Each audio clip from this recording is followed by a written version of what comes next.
কাপুরুষ কোথাকার, বাবার বয়সে একটা লোকের গায়ে হাত তুলতে লজ্জা লাগে না? এই পুলিশে ফোন কর, আমি মামলা করবো। ফোন কর। তোমার তো নাক পেটে রক্ত বের হচ্ছে।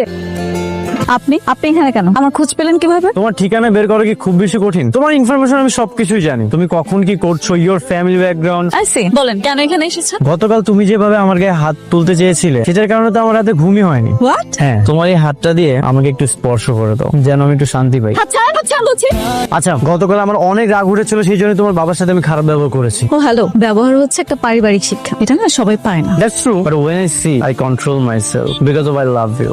How funny. মানে আপনি আমাকে বলতে চাচ্ছেন আমার সামনে আমার বাবাকে মারার পরে আপনি আমাকে পছন্দ করেন, আমি সেটা মেনে নিব? ও হ্যাঁ, তোমার বাবাকেও তো আমার সরি বলা উচিত। ঠিক আছে, তুমি তাহলে বাসায় যাও, আমি কিছুক্ষণ পরে তোমার বাসায় চলে আসতেছি।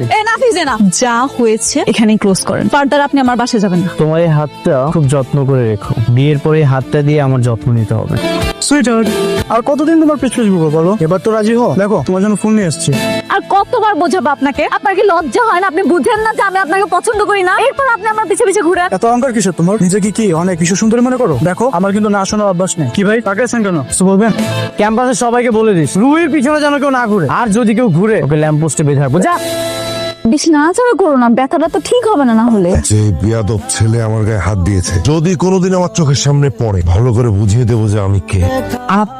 আপনাকে তো ঠিক চিনলাম না। আপনার মেয়ে আর তার বাবা আমাকে ঠিকই চিনবে।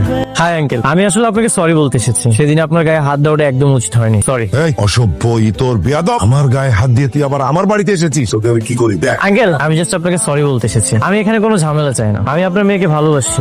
ভালোবাসো মানে? ভাই কিসের ভালোবাসা? কি বলতেছে ভাই? এসব আমি তো কিছুই জানি না। এটা এখনো কেউ জানে না। হ্যাঁ, আপনারা শুনুন, আমি আপনার মেয়েকে ভালোবাসি, আর সেটা বলার জন্য এখানে এসেছি। এই অসভ্য ভদ্রলোকী দেখাচ্ছিস সেখানে এসে? আর তুই ভাবলি কি করে তোর মতো একটা বস্তির ছেলের সঙ্গে আমি আমার মেয়েকে বিয়ে দেবো? আঙ্কেল, বংশ পরিচয় নিয়ে একদম কথা বলবেন না। এই শহরের টপ 10 বিজনেসম্যানের মধ্যে my father's name is already দেয়ার।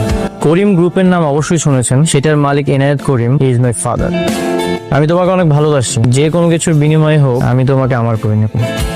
আমি স্বপ্ন দেখছি না তো, তুমি সত্যি আমার সামনে? হ্যাঁ সত্যি, মাঝে মাঝে স্বপ্ন থেকে বাস্তবে এসে তাক লাগিয়ে দিতে হয়। আচ্ছা কেন, আমি কি আসতে পারি না? আমি কি ভীতু? কিন্তু এটা তো অবিশ্বাস্য। তা ঠিক, মনের মাঝে এত অবিশ্বাস না রেখে মাঝে মাঝে কিন্তু বিশ্বাস করতে শিখতে হয়। বিশ্বাস করতে তো কোনো সমস্যা নেই, কিন্তু বিশ্বাস একবার ভেঙে গেলে সব বেদনা হয়ে যায়। বাবাকে নিয়ে হঠাৎ করে আমার বাড়িতে হাজির হয়েছে, মতলব কি? আমি আর রুহি একজন আরেকজনকে অনেক পছন্দ করি। আমি রুহিকে বিয়ে করতে চাই, আর সেটার জন্য আমি আমার বাবাকে নিয়ে এসেছি। বিয়ের কথা বলতে? জি আঙ্কেল। এই ছেলে, তুমি ভাবলে কি করে তোমার মতো একটা বেয়াদব অসভ্য অপদার্থ ছেলেকে আমার মেয়ে পছন্দ করবে?